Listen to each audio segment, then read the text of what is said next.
No more sleeps. It's just Syracuse basketball time. They're Amazing. taking on Lafayette later today. We're going to break down the game, get you the prop shop, as well as our game picks as well, and just what we want to see out of Syracuse. Again, a game the Orange should win, but there's certain little benchmarks that you want to pass along the way. We're going to dive into all that coming up next. You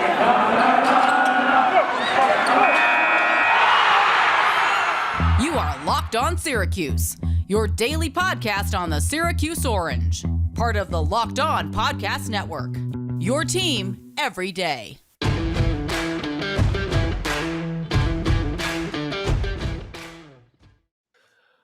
Welcome on in to the Locked On Syracuse podcast. I'm Tyler Aki alongside Tim Leonard. We thank you for making Locked On Syracuse your first listen every single day for the first game of the season. It's Lafayette on the schedule, and we're going to get into what we want to see out of this Orange team. But first, check us out wherever you get your podcasts. That includes Spotify, that includes Apple, and that also includes YouTube. Try to get us, we want 250 subs by tip-off. That's the goal I'm setting out for us. 250 by tip-off. I think we're hovering around like 180 right now. So if you're not subscribed, subscribe to us on YouTube. Even if you're subscribed on Apple or Spotify, we're always dropping some bonus content up there for you guys. All right. What do you want to see? Because this is a game, we'll get into the spread and all that stuff later, but you're a favorite of north of 20 points. But what do you want to see? This is a team that you should really just steamroll out of the gate. And again, Lafayette, we can dive into the numbers of them a little bit. I don't think it really matters a whole heck of a lot. This is one of those games you focus more on yourself as opposed to the opponent. And when you focus on yourself and do your portion of the execution right, you're going to win the game because your talent's going to win out. Yeah, I mean, they're playing a team that is ranked right now. Preseason KenPom, I'm seeing 293 for Lafayette. And their offense is a little bit better than their defense. They actually do surprisingly have some front court guys that are in the 6'10 to 7 foot range. So in terms of what I want to see is us rebound, right? I mean, we still didn't rebound great in the exhibition games. We really struggled for that stretch where Jimmy Boeheim was strictly at the 5, and that's probably because Jimmy Boeheim was at the 5, and that's going to be a lineup that doesn't rebound great. But everyone chipping in on the rebounds. Joe Girard, who we've talked about, hopefully upping his rebound stats this season. That's what I want to see, is a comfortable 10 to 12, at least 10 to 12 rebound margin against a team that does have some 7-footers, but doesn't have many athletes, and you should out rebound because you're just more talented than they are. I want to see, because in that Lemoyne game in the preseason, it felt like they kind of got out physicaled. Now, your talent's going to win out, and I think their talent will win out, but don't get out physicaled against a team like Lafayette, who this is probably, I haven't looked at Lafayette's entire schedule for this season, but I'd imagine this is going to be at Duke. Do they play at Cameron? Okay, so yeah, yes, they play at Cameron. I got it up in front of me now, and they also play at Rutgers too. You're gonna get Lafayette's best shot here, right? I mean, this is the first time they've played a non-conference game since 2020 because the Patriot League did that thing where it was all in conference, and you did like the double up. So you'd play Saturday against one team, and then you play them again on Sunday on these weird little home and homes. But they're probably itching to see someone outside the conference, and you just don't want to get out physical and punch in the mouth a couple times because, again, I don't expect SU to lose this game, but you don't want to test early on. Let's put it that way. Yeah, and we kind of got that last year. Remember, I know it was off of our COVID pause, but Bryant was a scary first game that we were sweating, and Joe Girard looked rough, and that sort of set the tone for a little bit of our struggles there in the early part of the season. Let's get off to a good start. Let's out-rebound. Let's just be the better team in all phases. And I will say, I'm not scared of this matchup or anything, but Lafayette on paper does have a decent offense for beating the zone. They play kind of a 4-out, 1-in type of style, and they spread it around, and they have 4 shooters out there at all times, and they're known for great ball movement and being very unselfish and having a lot of shooters on the court. And traditionally, under Fran O'Hanlon, which is pretty amazing, he's 73. He's been there for 27 years. So the amount of tenure from the two coaches here going against each other. And so Syracuse, I looked it up, they have not played Lafayette since 1995. But O'Hanlon and Boeheim were the coaches for that matchup when John Wallace was leading the charge, and Syracuse took care of business that day. So pretty cool that it's two of the older coaches and longest tenured coaches in college basketball going against each other. But traditionally, these teams do shoot the basketball pretty well, and they don't turn it over a lot. So if we're looking at just that on paper, they should be decent against the zone. But this is a Lafayette team that doesn't really even have a true point guard right now. They lost their point guard to an ACL injury, and they're going to have to start a freshman there. So we should take care of business, but at the same time, they're probably going to make some threes against us, and that's a good test for us in this first game. Right, and it's nice, I guess, in a sense, too. Lafayette did lose their top three-point shooter from a season ago, and Justin Jaworski. He was shooting 40%, but you've got a couple other guys on the roster that 39, 37. I mean, there's guys that can get things done offensively still with this team. So, to me, this is going to come down to, I want to see Syracuse just blow the doors off someone offensively. I know everyone wants to see the defense step up, but I want to see you put up like a 90 spot in this game. I want to see the lights get shot out. I mean, you're ushering in fans of the new dome, the new basketball dome for this game. And I want to see Joe Girard. That's my guy that I'm really looking out for in these non-con games, because I think he needs to get his legs under him, get some confidence rolling early on, because that'll propel him, I think, the rest of the way. Right. That's the guys I'm focused on, is the guys that could use some confidence. So not the Buddy Boeheims, even Cole Swider. I know let's he's rank new. Him. You want to rank them? Three guys that you want to see play their best. Honestly, I think it's the really centers for me, 1, 2. So Jesse and Frank, 1, 2, because so much of what I've talked about leading up to this season is how important that position is going to be for sort of making our defense decent enough to be a good enough team this year. And how I talked about our field goal percentage at the rim has really struggled in the past couple years. Now you've got a true center back there. How much is Jesse going to be a factor offensively as well? I'd like to see him score upwards of 12 points in a game like this. He's never scored really 10 points or more in a single game in his career, but we know he's improved a lot. Frank Anselm, same thing. I want to see him able to be in the right spot of the 2-3 zone, get out to the corner, basically just make it through a game where Boeheim doesn't get on him at any point. Like, if we could have that from our centers, that'd be excellent. So I'd say them 1, 2, and then probably Girard 3. I was going to go Benny at 1. I think Benny is probably my number 1, because think about how he's going to be used in this game. He's obviously going to play meaningful minutes in the beginning off the bench, but once the starters come out at the end, Benny's probably still going to be out there. Assuming it's like a 15, 17-point lead, Benny will probably still be out there. And when he's out there, he's going to be the best player on the floor in all likelihood. I want to see him act like it. I want to see him get to the basket, utilize his jumper as well, just be that playmaker. Because freshmen, you want to build this confidence. There can be those butterflies, those jitters of that first collegiate game. You're going to play in front of I think this is going to be a pretty sizable dome crowd. I haven't looked at what the tickets look like or what the expected attendance is, but I mean, this is Syracuse basketball returning for the first time since the end of the 2020 season. What was the last game? Was that the UNC game? It was the Brady game, I think, with Julian Edelman. Yeah. He had that moment on the sideline where it looked like he mouthed that he wasn't coming back or whatever to the path. Remember that's where all the conspiracies started. You're right. Yeah. But I want to see Benny. I want to see a juiced up crowd, and I want to see Benny show out in front of those fans. I'm really excited. And then my 2 and 3, I'm going to put Frank. I'm not as worried about a guy like Jesse in this game. Yeah.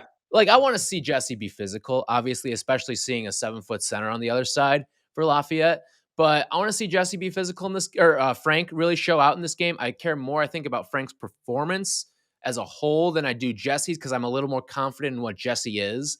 And then that's a good point. I'm going to go with Girard, too, in that mix of 3. I know what I'm going to see out of Buddy Boeheim. I'm pretty confident in what I'm going to see out of Cole Swider. And Cole's going to have, I think, a little bit of a tougher matchup in this one, too, because those wings aren't going to be as small as they were with some of the D2 teams that you played. But I'm still pretty confident in what I'll see out of Cole and Buddy. Right. I would agree with all of that. I think Benny maybe deserves a spot in my top 3 if I reevaluate ahead of even Girard, because you bring up some good points there. It's his first game. He did show a little bit of hesitancy to get to the rack and be as aggressive as Coach Boeheim wanted him to be in that first game. So I just want to see him be aggressive, sort of take the training wheels off and get things going and be himself basically out there, because we know if he's just being himself, then he's going to be one of the more talented guys, one of the better players on the court.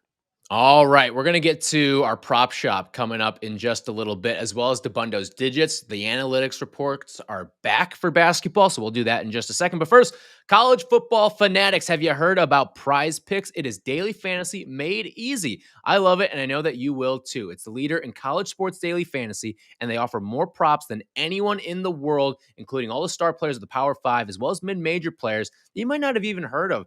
PrizePicks offers any prop you can think of, from yardage to touchdowns, even interceptions thrown, and any user that deposits and uses our promo code LOCKEDON will receive a 100% instant deposit match up to $100. Just got to be sure to punch in that promo code LOCKEDON. Pick a player, 2 to 5 of them, an over-under on their projection, and you can win up to 10 times on any entry. You can even mix sports. Perfect time to mix some sports here. You might have a little bit of action going on, and then you get a little bit of Syracuse basketball in the mix as well. Why not? Give it a try. Use their award-winning app on both the App Store and Google Play. Entries can be made in 60 seconds or less. It's that easy, and they offer safe and fast withdrawals. Don't hesitate. Check out prizepicks.com. Use the promo code LOCKEDON or go to your App Store and download the app today.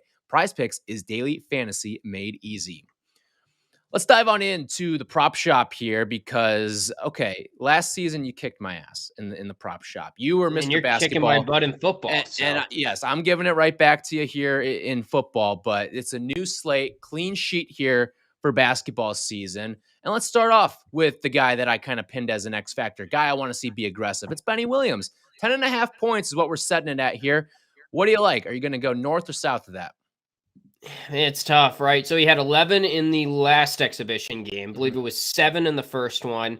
I would say he averages right around 10.5, maybe slightly less than that over the course of the year. But then you figure that, like you said earlier, he will get some good run in this game. And I think if you're apt to leave 1 or 2 guys in when the game's out of hand, he's one of those guys. So I'll take the slight over because I think he probably approaches 30 minutes in this game. I think the lineup too that he'll be in with when it is sort of that, not garbage time, but like there'll be quality players in, because there really isn't a ton of garbage time in college basketball. Maybe like the final 2 minutes or so, but he'll be out there, I think, with Samir Torrance. And Samir, I think, does a pretty good job of facilitating and is going to want to get the confidence of Benny going. And honestly, it might get to a point in the game where you're going to see all the guys try to get Benny more involved and get his confidence going. So I'm going to go with the over here. I like the over of 10.5. Lafayette, 8.5 3-pointers made from a season ago where they averaged, they were shooting about 36% from three, a pretty solid 3-point shooting team. We mentioned they lost one of their top 3-point shooters, but they still returned plenty. So over under 8.5 threes against the Syracuse defense. I'm going to say over here. I just feel like teams get excited to play in the dome. I know there's that whole theory of the dome sightlines and all that, but here's what happens. Maybe I've got a little Brian in me. The first 3 sets the tone. If you hit that first 3, you're going to go 7 for 11 in the first half. If you don't, you're going to go 2 for 13. Like it's how it works. I just see me on Twitter tomorrow and people like, oh, the 2-3 zone, it's outdated. Like these guys are Chuck, Gerard, and Boeheim can't play it. We're going to stink again this year. Just overreaction. So the Sienna avatars will be out after. Yep. We know. And also they're just going to chuck threes. I mean, we talked about how they do have some 7-footers, but let's be honest. A lot of these teams that don't play against a zone very often like this, that's this long, they just passed around the arc and they just chuck threes because they can't get anything going. So I'm going to take the over. Yeah, I'm going to take the over as well. And listen, that doesn't necessarily mean they're going to have a good 3-point shooting day. They might go 8 for 32 or something like that. And if you're Boeheim and Syracuse, you'll take that. You'll run to the bank with that. But I'm going to go with the over as well. Syracuse will set the number for them at 11.5 triples made. Where do you lean on that one? Man, I feel like I shouldn't take the over for both of these, but at the same time, I think all the same logic applies. We saw them make 11 threes in both exhibition games on 26 attempts. If anything, I think they shoot more than 26 attempts now that it's for real and they're going up and down for 40 minutes. So actually I'll take the under just because 11.5 is he wants to play contrarian. I'll play contrarian. I think also a little more pressure in this game. Like if you're Cole Swider, if you're Joe Girard, the basket's a little bit smaller and a little bit more pressure because it's kind of your first real game versus exhibition game. Okay. I mean, that's fair. I'm going to go with the over. I mean, you might as well ride with the 3-point team And that's what this team's going to be. I think they're going to take a ton. And listen, I respect you with the under pick there, but I'm going to roll with the over here. This is going to be our first difference. This might set the tone for our season here. Whoever wins that one, it might set the tone there. Next up, always a fun one. Who will lead the Orange in scoring? Buddy is the favorite right now at plus 120. That's followed up by Cole Swider at 185, JG3 at 250, Jimmy Boeheim at 285, Benny Williams plus 350, and then you've got your outsiders, Jesse plus 500, Frank plus 900, and Samir Torrance plus 10,000. Where are you sitting right now on who's going to lead the Orange? I'm going to go a little off the board here. I'm going to take Jimmy because I think this has the potential to be a game where it's like Buddy scored 15, Cole scored 14, Joe scored 12. Like it's just sort of balanced. And I think Jimmy could get more run than maybe Buddy will in the later stages or even Cole, just because like we talked about for the same reasons as Benny, like why not keep him out there and let him get comfortable? Especially since he didn't play last year. Yeah, and I think Jimmy's looked pretty good in the exhibition games. Yeah. He scored 19 in that first one. So with his value there, I think because it's a balanced type of game, I'm just going to lean for more underdog, more value. So I'm also going to shy away from the Sean Tucker type pick here and not go with Buddy Boeheim. I'm torn between Cole and Joe. I'm going to go with Joe. I just think first game back in the Dome with fans, he's going to try to put on a big show. So I'll go with Joe Girard. We'll get to our betting lines from BetOnline AG in just a second with the spread and the total. We'll pick that in a little bit. But first, we got to get to Dabbundo's digits. He's back with us for hoops season. Here is your full analytics report from Anthony Dabbundo from the Action Network. The numbers you need to know. Anthony Dabbundo breaks down the biggest stats for this week's Syracuse matchup. Everybody! Dabbundo's digits. If you ain't taking stats, kick the out the class. On the Locked On Syracuse Podcast. Where you at? Let's go! College basketball is back, and it truly is the best time of the year. Lafayette may have had a 9-5 winning record in the Patriot League last year, but they didn't play any of the league's 3 best teams and played 4 games with Lehigh and 6 against Loyola. The Patriot played 0 non-conference games last year too, so it's very hard to tell how the conference was as a whole. Colgate was the only team who made the NCAA tournament from the league. Lafayette ranked 2nd in the Patriot in offensive efficiency last year, thanks to almost never turning the ball over. They were very efficient with the ball. But they've lost their 2 best players in Justin Jaworski and E.J. Stevens. Jaworski just signed with the Thunder's G League team and is a friend of Dabbundo's digits himself. Congrats to him, but his loss is pretty important. Most of the offense ran through him. Any hopes of the Pards being competitive in the Patriot League died when he and Stevens decided to leave. The Pards run a lot of full-route offense with a plethora of jump shooters. They're generally undersized. They do have a 7-footer in Neil Quinn, who led the conference in assist rate and was top 10 in the country in assist rate. He's quite a good passer out of the block, and if the Syracuse looks to close out on him, it could be a good opportunity for him to pass out to shooters, which the Pards have some of those as well. Forward Kyle Jenkins specifically is one to watch. He knocked down 39% of his threes last year. He was on the all-conference rookie team and could take a leap in year 2 to help carry some of the load because its backcourt is really underwhelming. Especially since point guard Tyrone Perry is currently out with an ACL injury. They don't have a lot there. Girard and Boeheim should have plenty of success getting into the lane. They don't really have anyone who can handle Boeheim's length on the perimeter as a shooter either. Quinn will be a good test for the Orange in the front court, though, and specifically for Jesse Edwards. Even though the Pards don't really have the backcourt to challenge the 2-3 zone, how Edwards handles Quinn and the jump shooting could be really interesting, and probably the only thing we'll learn from this game. The Leopards project as a bottom 50 defense in all of college basketball. Should be an opportunity for the Orange to showcase a pretty electric offense, at least on paper. The defense of the Pards is set up to force people to shoot from the outside, which the Orange will be more than happy to do. The Pards allowed teams to shoot the 10th highest three-point rate in the country last year, again with the caveat of their schedule. The defense has very little athleticism. It forces almost no turnovers. This should be a good game for Joe Girard to shine. I'm expecting a big game from him on Tuesday night. It should be a routine win for Syracuse, but I've already got my eyes looking at that VCU game in the Battle for Atlantis. That's going to be the first real test for Syracuse, and that week we're certainly going to learn a lot about the Orange. But for now, just excited that college basketball is back. All right, our thanks as always to Anthony Dabbundo. He's making the rounds. Did you see him? He was on ESPN Syracuse. He joined Tommy Hogan and Michael Lear. We haven't gotten the invite on that show yet. Maybe down the road we will. Who knows? Just sliding that out there. Just want to come on, guys. We went to school together. We were all friends here. All right. He said high variance, right, for Syracuse. That's right. Ride the roller coaster. Yep. Mm-hmm. That's. I feel like that's his mantra for this season.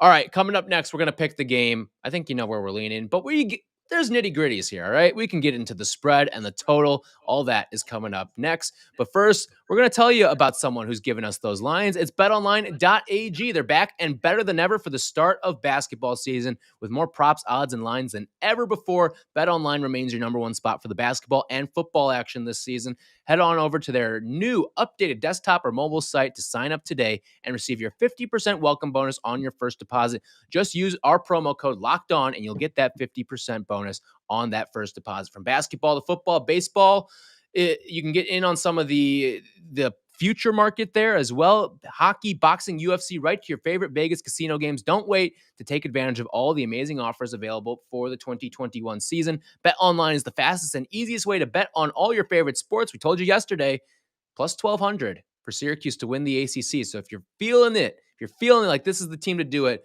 put your money where your mouth is. BetOnline, where the game starts. Our BetOnline.ag spread today is the Orange coming in at a 23-point favorite with a total set at 151.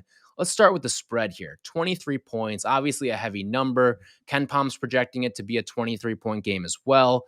But it's always tough when you've got these openers. Like a couple threes here and there can really determine the outcome of the game. Obviously, basketball being the game of runs that it is, but where do you sit on this number of 23? Well, I would stay away. I would say would be my advice. I would join you. Yeah, it's just like, why pick this? It's so much up in the air. I think I'm a little torn, one, because I laid out how Lafayette does have good ball movement. They have a type of offense that I think could hit some threes against the zone. But at the same time, Syracuse, I think, is very well equipped to have a strong opener when you factor in they played 2 exhibition games. They had the orange-white thing. Like, they've had a full, real summer this year.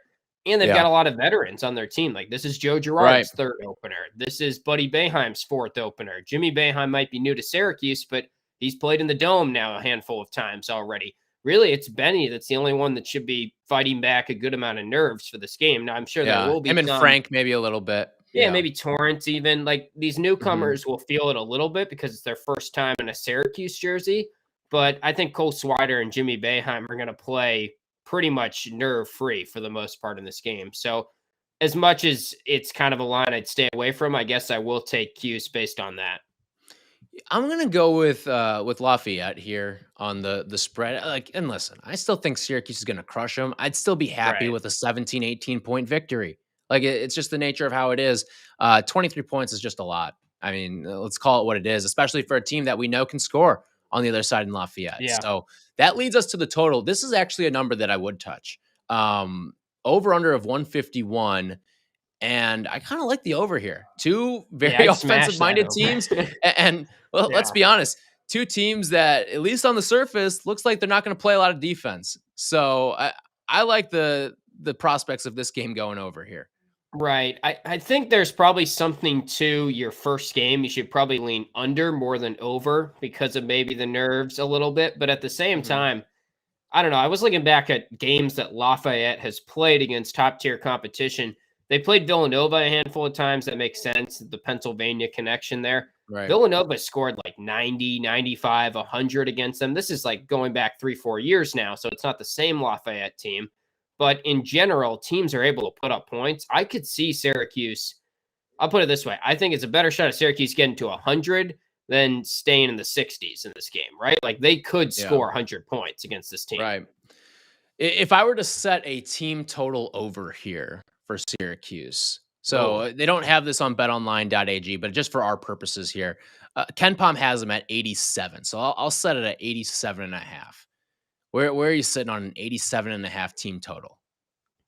It's such a high over. It feels like only Gonzaga should this have team is something offense. that high. This team is offense top to bottom. Right. But I would probably lean over if you gave me that number because I think there's a real shot that our big takeaway from this game, and I can see the paper headline now, is like Syracuse's offense is for real. 101-75 is the final, something like that.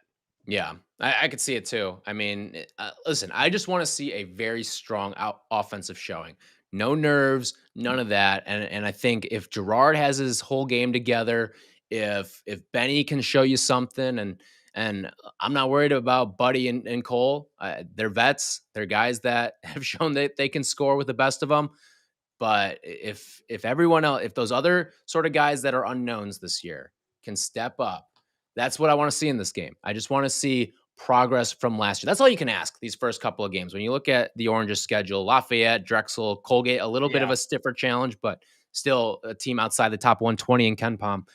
Lafayette's going to be the easiest team you probably play all season long. Just take care of business and make there not be any talking points after this game. That's the goal. Well, just make it not Bryant, right? And looking back on that, you could even say, oh, well, that would have been a good, maybe take an under. Syracuse coming off a COVID pause. If I remember correctly, that was still like 85, 84 or something pretty high scoring. So if you... Yeah, you hit it on the head, 85, 84. Oh, wow. Okay. Yeah, well, I try to forget about that game, but it had too many memorable moments for an opener.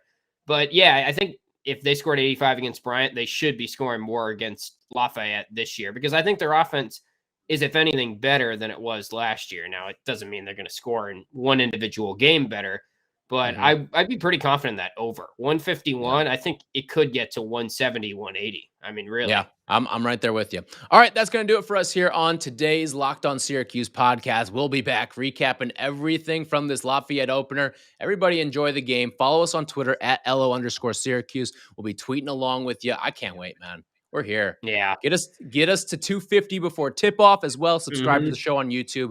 We'd love to talk with you there as well. So for Tim, I'm Tyler.